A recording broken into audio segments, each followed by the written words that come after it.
It's been a while since I've done a recording talking about basketball on stream, so I figured why not go through a bunch of teams and talk about my, weaknesses or strengths going into the playoffs, where they're at right now, where their injuries are at. So giving you guys a good update on the NBA situation right now. I watched this entire game, and we were just talking about it with some people here, so that's why I brought it up. OKC beating the Knicks 103-100. SGA's dagger three, and then Brunson coming down, having that corner three available, misses it. Gets tipped back out to OG Anunoby, misses it on the front rim, by the way. Just put a little more oomph on it, and that shot probably goes into overtime. But the biggest storylines of this game is both Alex Caruso and Isaiah Hartenstein went down with injuries. OKC has dealt with so many injuries this year that I really, really hope that we get to see them healthy for the playoffs. Lou Dort fouled out at the end of this one, so Aaron Wiggins was getting really late fourth quarter minutes. Isaiah Joe, even with him not making a single shot from the field, was in the game late in the game. One of the best storylines of this season that I really want to talk about is the fact that the Oklahoma City Thunder have both Isaiah Joe and Jared McCain, who were both really, really solid pieces that the Philadelphia 76ers just completely gave up on. Mind you, they got rid of Isaiah Joe for literally no reason. They traded... I could never imagine being Daryl Morey and the experience that you have as a general manager in basketball, and you trade away a 20-year-old Jared McCain for a first-round pick in 3 seconds, and then publicly come out to the media and say, we believe we are selling high on Jared McCain. And because of that, Philly, for the rest of this playoff run, you have to watch Cameron Payne be your backup point guard for the rest of this. I watched the other day. They did a really cool throwback broadcast. I don't know if any of you guys are watching NBC. This was on Tuesday. Did an incredible throwback broadcast of Spurs 76ers. Watching Cameron Payne play 26 minutes. Justin Edwards playing 26 minutes. Tyrese Martin playing 19 minutes. You cannot tell me that Jared McCain could not make an impact on that team. It is impossible. It's impossible to make that argument because Jared McCain went to the best team in the NBA and immediately shot the ball so well over the course of his beginning games. 20 points, 14, 11, 20, 21, 13. No Shai Gilgeous-Alexander. They could not have traded for Jared McCain at a more perfect time. When SGA was out, now Caruso's going down, so bench minutes are back up. Like, implementing Jared McCain into this lineup, I can promise you right now that first-round pick from Houston that the Sixers got for the next 3 to 4 years will not amount to the impact that Jared McCain is having with the Thunder right now on a championship contending team. It's really pathetic. In the nicest way possible, it is really, really pathetic to see a general manager say what he said about it. Such a 22-year-old guy who, mind you, in his, 40 total games he played for your organization was really good. I mean, the first 20 games of his career, he was averaging 18 points a game. Tears his ACL, is out for his whole rookie year. Comes back his sophomore year, struggling a little bit from the field. Philly can't implement him because him and Maxey don't guard a soul. So because you have guys that already don't guard in your starting lineup, now you're going and bringing in a guy that doesn't guard. It's not the rotation you want. So because you trade it for future draft capital and go to the media and say you're selling high on Jared McCain, so he goes to the best team in the NBA and gives them literally he's going to be their backup point guard. He is going to be the main backup point guard on a number one contending team, the number one team in the entire NBA. I just cannot understand the mentality behind that trade. When it first happened, we were surprised. We knew they wanted to go under the luxury tax, but then I learned that just the Eric E-R-E-C, former first-round pick from the Clippers and the Hornets and all that good stuff. Eric Gordon, yes, still a member of the Sixers.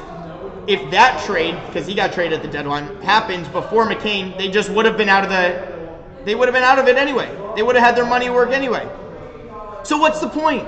What's the point of not having Isaiah Joe, who's turned into one of the top probably 15 three-point shooters in the NBA? What's the point of just getting rid of him when Doc Rivers was the head coach? And now you trade away Jared McCain, who's in the same spot It literally doesn't make sense to me. And it's the reason why I don't believe in the 76ers come playoff time. I've been running with them all season long saying that if that starting lineup is healthy, between Maxey, Edgecombe, Oubre, George, and Embiid, Quentin Grimes off the bench, whatever. If that starting lineup is healthy, I think that they could make a run.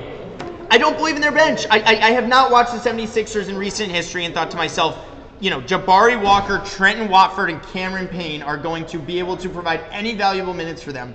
They could have made moves to do this. Apparently, they were one of the teams aggressively trying to get Kawhi Leonard. What? How is that going to help your depth that you traded away? It doesn't make any sense to me. I'm so disappointed in the 76ers. I mean, who would have thought, right? Past 20 years you could have said this. But just something I wanted to talk about, that storyline, because I watched this Thunder game last night against the Knicks, and mind you, Jared McCain didn't even have a good game, right? He shot 1 for 5 from 3. He was not impactful in this game at all. But I kept thinking to myself, his off-ball movement, his basketball IQ, his willingness to be energetic when he doesn't have the ball and he's not, maximizing his role. It's so important. And just because Landry Shamet hit a couple of shots does not mean Landry Shamet is more impactful than like Jared McCain. You know what I mean? So, talking about the Knicks, I've been saying it all offseason. I don't really believe in the Knicks either, and it's really because of this guy right here. Karl-Anthony Towns just had a 17-17 efficient game. You guys see this plus minus right here? Minus 18 plus minus. When Lou Dort, Chet, when Ihart was in this game, even when Jalen Williams off the bench was guarding Cat, it was just like, yo, do your thing, Cat. Do your thing. He had a couple good plays, in my opinion, late in this game. He had one offensive rebound that batted around. He picked it up, got a nice layup. But he also has some of the worst fouls I've ever had him. He fouled out of this game in 33 minutes. No defensive impact whatsoever other than just being the big body in the middle. I cannot stand what I'm seeing out of Karl-Anthony Towns. I don't believe that him being your starting center will ever amount to being a championship contending team. I'm sorry. Jalen, you could watch this game, and the Thunder told Jalen Brunson, make everyone else beat us. Jalen Brunson passed the ball. Jalen Brunson, 15 assists in this game to 3 turnovers. I thought he had an incredible dishing game. I thought it showed Jalen Brunson's strengths, that even when the ball is not falling in the basket for him and he's not hitting his mid-range shots as well, he's always been a great passer. One of the most underrated parts of his, of who he is as a basketball player. But gosh, I keep watching this team and I think to myself, I know a lot went wrong in this game, but mind you, the Thunder got hurt in this one. They didn't hit any of their three-pointers. Their main shooters were not hitting. Shea only took 1 3, made that 1 dagger 3 late in this one. Good win for the Thunder. I still believe in the Thunder to win the NBA Finals to this minute, but man, my belief in the Knicks to even win a playoff series is going down and down. Big win for the Hornets. We got to talk about the Charlotte Hornets because this is a team that might actually make the playoffs. Are we really saying that out loud? Charlotte Hornets were about 8 games back about a month ago, and then went on this absolute tear with their starting lineup of LaMelo Ball, Con Knipple, Brandon Miller, Miles Bridges, and Moussa Diabate. They are like 26-2 with that starting lineup plays, and you can see the winning heat here. Beat the Celtics, beat the Mavericks, beat the Blazers, beat the Pacers, beat the Bulls, beat the Wizards. They're beating up on all those bad to mid-level teams, and it's because of their offense. It's because of how dominant their offense has been throughout this stretch. There was one play where LaMelo Ball had 2 seconds left on the shot clock and took a step-back one-legged 3 and nailed it. These guys are so happy to be there. You can tell the Hornets are finally finding some culture building and some camaraderie. I really believe that the Charlotte Hornets are going to work their way into the 8th seed. I don't know if it's going to be Orlando or Miami that falls out of it yet, but don't be surprised if Charlotte dominates Atlanta in that play-in tournament game and goes on to overtake the Heat or the Magic for that NBA playoff spot. I believe in Charlotte to put up a really fun fight against any of these top teams, more than I believe in any of the other teams down here. And they've just been one of the most awesome teams to watch this NBA season. It feels like the Pacers last year, the Cavs the year before when they had their great year. That big jump year when they're exciting to watch, that's exactly what Charlotte Hornets basketball is bringing to you right now. The one thing I will say, though, I don't believe in them to really win a playoff series, right? I'm very happy they kept LaMelo. I know there was a lot of talk that LaMelo shouldn't be around because of, he doesn't like Charlotte, yada, yada. If Khan is your rookie of the year or Cooper Flagg is your rookie of the year, you're not wrong either way. What I will say is the addition of Khan, averaging 19 points, 5 rebounds, 3 assists, shooting 44% from 3 on 8 attempts a game, 87% from the free throw line, 49% from the field. I mean, Khan is amazing. Khan is absolutely amazing. They beat up on that Boston Celtics last night, and it honestly wasn't even like a close game. They dominated from that first quarter and never really looked back. But, Asal, I see what you're saying in chat. We got to talk about the fact that Jayson Tatum is officially cleared to come back from injury. Jayson Tatum will be making his season debut Friday night, tomorrow night, against the Dallas Mavericks, 10 months after tearing his right Achilles. Wow. Why is Tatum returning now? What can the Celtics expect? Wow. Tatum's really coming back, huh? They've been my pick in the Eastern Conference all season long. Obviously, they've secured basically the number 2 seed behind the Detroit Pistons, even with no Jayson Tatum, which is crazy because a lot of people looked at this team early on in the season and said they're going to be a tanking team. Unfortunately, Joe Mazzulla doesn't know the word tanking. He does not. Doesn't even go through his mind because Mazzulla ball is so prone for success in today's NBA. He knows how to make adjustments. He knows how to get his players good shots. He puts his players in great matchup positions. For example, running Baylor Shireman at the shooting guard and bringing Peyton Pritchard off the bench, it doesn't look like much, but Peyton Pritchard's shot creation off that bench is so crucial, especially when you have a guy like Hugo Gonzalez next to him, who's just a hustle machine, a corner 3 machine. I loved what I've seen from Hugo Gonzalez. The trade for Vucevic just to me looks better and better because Anthony Simons was good for Boston, but when you really looked at what they needed some offensive firepower down low. Nemez Keita was being great in his role this year, right? He was that run and gun big man, put your hands up on defense, be athletic, get your rebounds, do your job. They didn't have that offensive firepower to do a 5-wide spread offense. But now Tatum's coming back. You just added another ball handler, so you didn't even need Simons in the first place. If you're just going to move Peyton Pritchard to the bench and let Derek White be your full-time point guard, that trade looks so good now for the Boston Celtics. 20 games above 500. Jayson Tatum officially cleared to come back tomorrow night, and the next time we see the Celtics, Vucevic is a poor man's Luka Garza. I love that. Luka Garza, has been giving the Celtics very good minutes all season long. But Boston is my favorites to win the East. If Tatum looks half of what he could look like going in after this injury, I really, really believe that the Celtics are going to be my pick to win the Eastern Conference. I just don't think there's a team that matches up really well against them, especially with that 2-headed monster in the in the Jays, Jaylen Brown and Jayson Tatum. And I think it's so funny, Asa, like I'm watching, we got First Take on while I'm sitting here streaming, and I see a report, the second that Tatum got reported being healthy, the first thing that goes on First Take, is this Jaylen Brown or Jayson Tatum's team? Who runs the Boston Celtics? Shut up. Stop. What does that even mean? Whose team is it? They won an NBA Finals when both of them were literally perfect in their role. Jaylen Brown won Eastern Conference Finals MVP, Eastern Conference MVP, and Finals MVP because Tatum was primarily getting double-teamed all the time in the NBA Finals, and Jaylen Brown made the most of opportunity. It's like, stop trying to make this into, oh, there has to be a 1 and there has to be a 2, or you're a 1A and a 1B. How about we go possession by possession and play matchup based? If Jaylen Brown has a guard on him and Jayson Tatum has Giannis on him, give the ball to Jaylen Brown. End of conversation. Like, this is the Joe Mazzulla ball.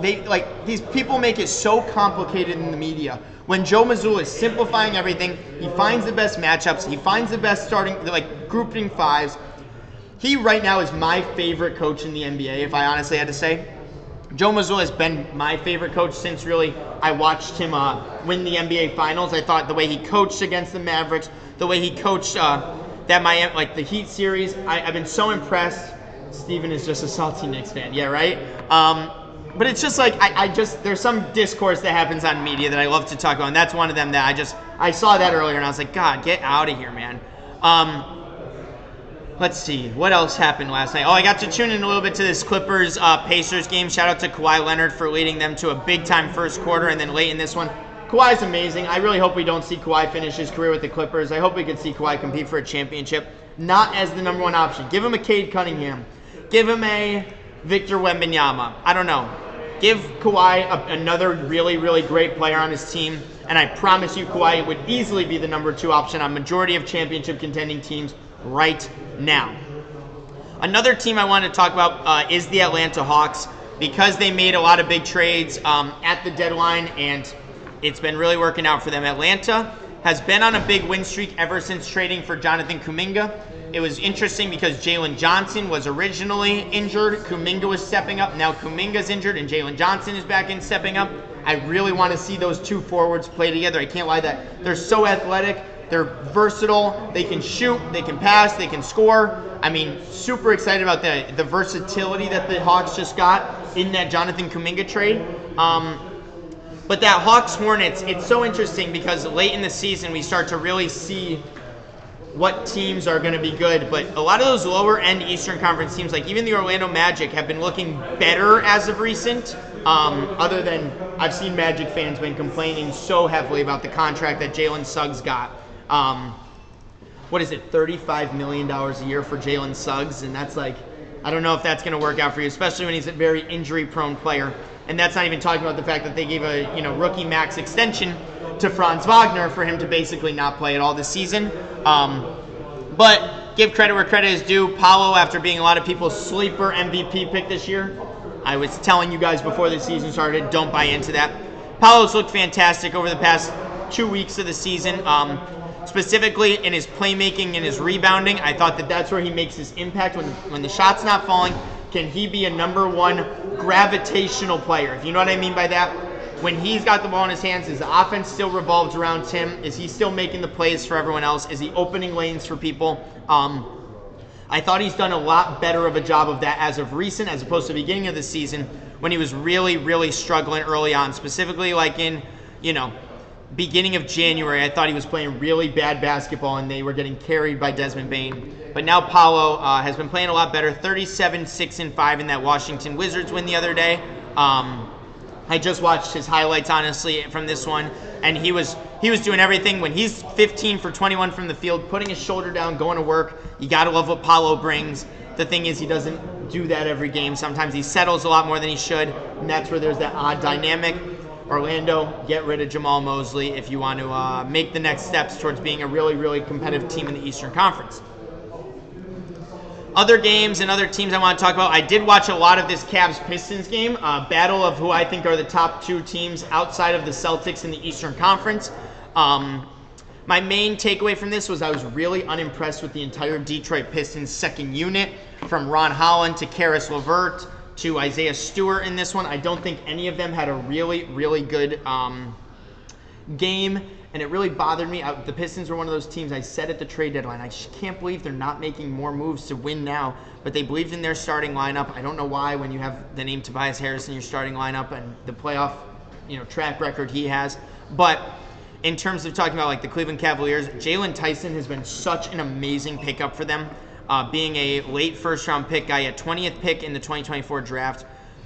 He's the reason they were able to move on from DeAndre Hunter so seamlessly. And his shooting ability, his all-around basketball IQ has been so good. But the biggest thing was like Dennis Schroeder coming off the bench, Thomas Bryant providing good minutes, Craig Porter Jr. providing good minutes. The defense and depth of that Cleveland Cavaliers second unit is really where they should take pride in that. Even when James Harden is having a bad shooting game like he was against Detroit and Donovan Mitchell's not even playing, the Cavs look good. Cavs look good. They look like they can compete with anyone in a 7-game series. The thing is, we all know James Harden's track record when he gets to a Game 7. Are we going to trust it? We'll find out when the time comes.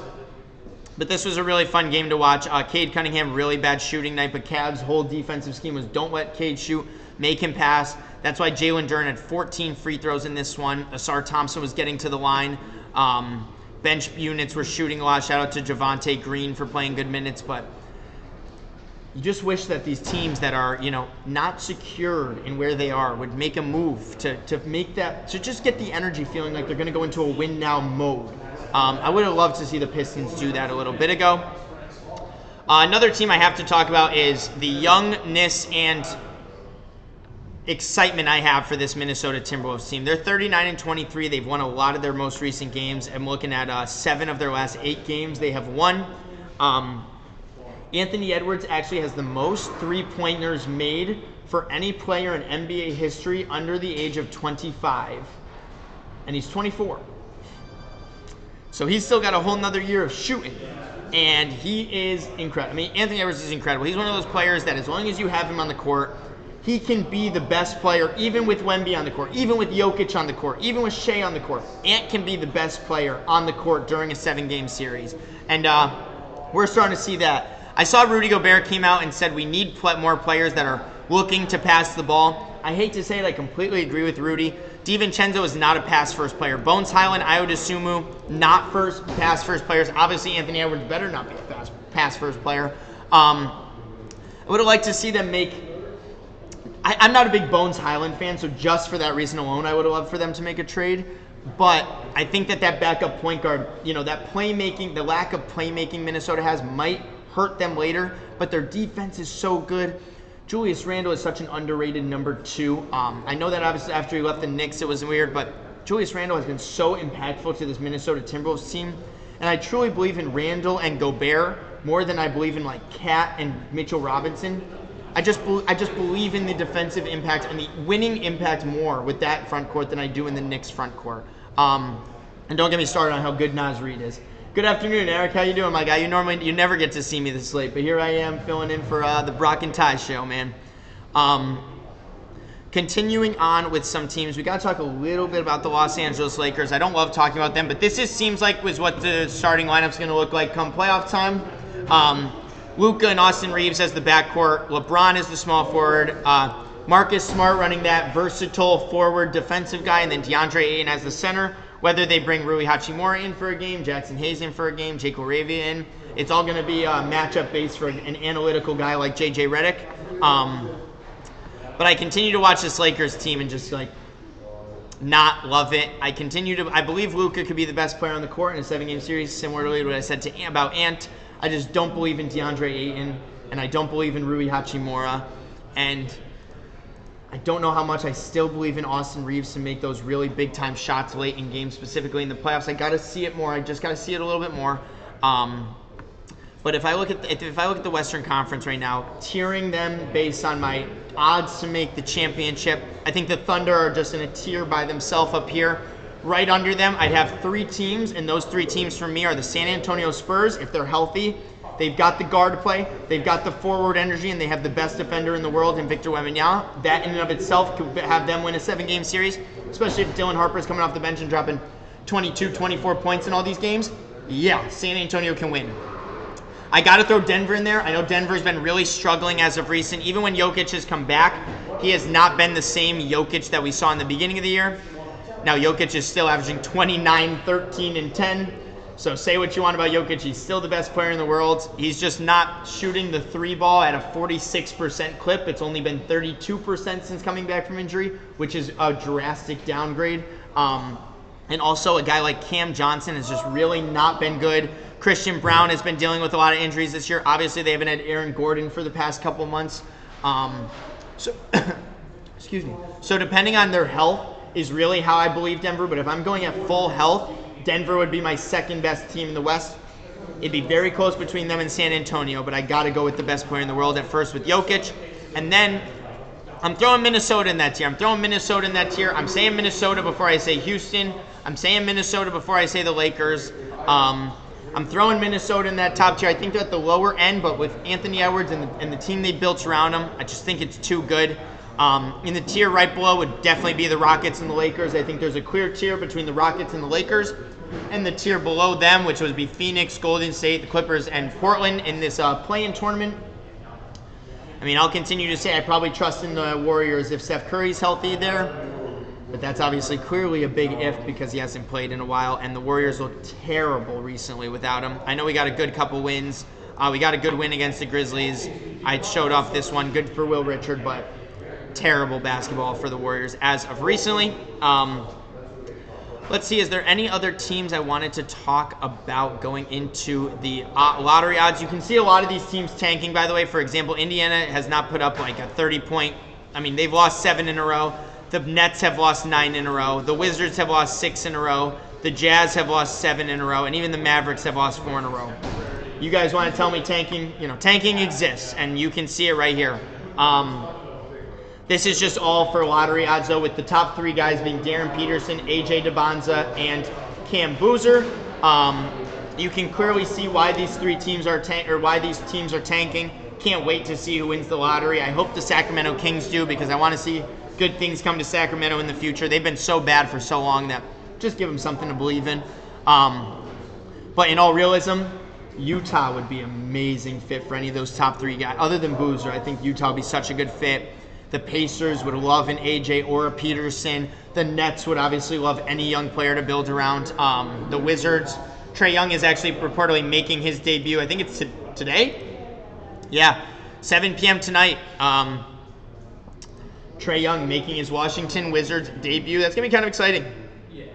Honestly, in a battle of 2 tanking teams, I can't wait to see Trae Young just kind of go out there and dominate. With Keyshawn George out there, Alex Sarr, Bilal Coulibaly. I think the Washington's building something good. If they can get a top 3 pick with that young core, kind of like what Washington's building over there. I'm trying to think if there's any other basketball I really wanted to talk about in terms of overall team management. Reed Sheppard has been inserted into the starting lineup for Houston as of recent. As you can see, they've been winning a lot more games because of it. Reed Sheppard, whether it's his steals and his pickpocketing ability, you can tell he's watched a little bit of John Stockton over the course of his life, because his ability to run through passing lanes and get those quick steals. The other day he was 3 blocks away from a 5x5. Yeah, Reed Sheppard, guys. 6'1" Reed Sheppard, 3 blocks away from a 5x5. Dropping 19 points, 7 rebounds, 10 assists, 6 steals, 2 blocks. He's so fun to watch. If you guys know, I've been complaining about Houston's point guard play all season long, or their lack thereof. And it's so funny, too, because they put Reed Sheppard in the starting lineup, right? So Amen's not the point guard. Amen Thompson goes into the role that I've been saying he needs to go in, and he drops 22 points, 12 rebounds, 4 assists, 2 steals. Like, that's the role Amen Thompson should have been in this entire season if Fred VanVleet was healthy. The problem is he hasn't been. So, you know what? If it's going to lower his extension money and you don't have to pay him as much, might not be the worst thing for the future of the Rockets, but it is just really funny that, like, I don't know. Don't believe in this Rockets defense. I don't believe in this Rockets team enough yet to say that they're going to be a top team in the Western Conference. KD's never proven he can be a number 1 option on a championship team. I don't know if at age 37 this is when it happens, especially when they so heavily rely on him in that forward unit. It's not Sengun, it's not Amen, it's KD that they rely on to get those buckets late in games. So if that's the case, I don't know how much I believe in Houston, but they're going to be there. They're going to be around to stay, and Houston is not. They're not a bad team. I just don't think they're at that upper echelon of all NBA players.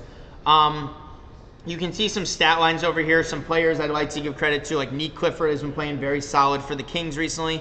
The Pelicans have been losing a couple games, but through that they've been kind of finding their identity. DeJounte Murray back into the starting lineup.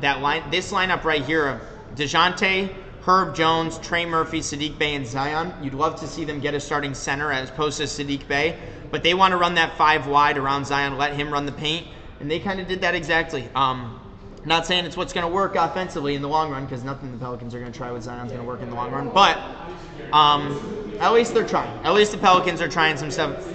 Good for Jeremiah Fears and Derek Queen, though. I mean, they haven't been impacting a lot, but they've been playing a little bit better basketball as of recently. And then let's see. Nemez Keita has been playing great basketball for the Celtics. I know we talked about the Celtics earlier, but if Tatum can come back and get help him out with that rebounding, Nemez Keita looks so fun out there. Onyeka Okongwu has had a really, really underrated season. His jump of being able to shoot 3-pointers after college was a huge jump for them. So good for a guy like Double O. I think he's going to have a big impact on them later. Chicago Bulls had the worst month of February. While the Spurs won 12 games in a row, the Bulls lost 12 games in a row in the month of February. And you could tell why if you watch any of these Bulls games. They let wide open threes happen against them. They don't rebound well. They really don't run back on transition defense. Chicago has a lot to dislike, if I'm being honest. Chicago's got a lot about their team that they should dislike. And they kind of did it to themselves. I hate to say it. Teams like Chicago, Sacramento, these lower-end teams, they did it to themselves. But that's going to be my NBA talk of the day. Shout out Giannis coming back, too. I know he didn't look great in the past couple games, but he had a good game against, was it Atlanta the other day? Yeah, he had a solid game against Atlanta, 24 points. Solid efficiency, but we know the Bucks' ceiling. We know the Bucks are not that good of a team this year. Giannis likely playing his last couple stretches as a Milwaukee Buck. But that's going to do it, my friends. That's going to do it for the NBA talk for the day. If you guys have any things you want to pitch in on or any comparisons you want to talk about, definitely let me know. But NBA basketball discussion done.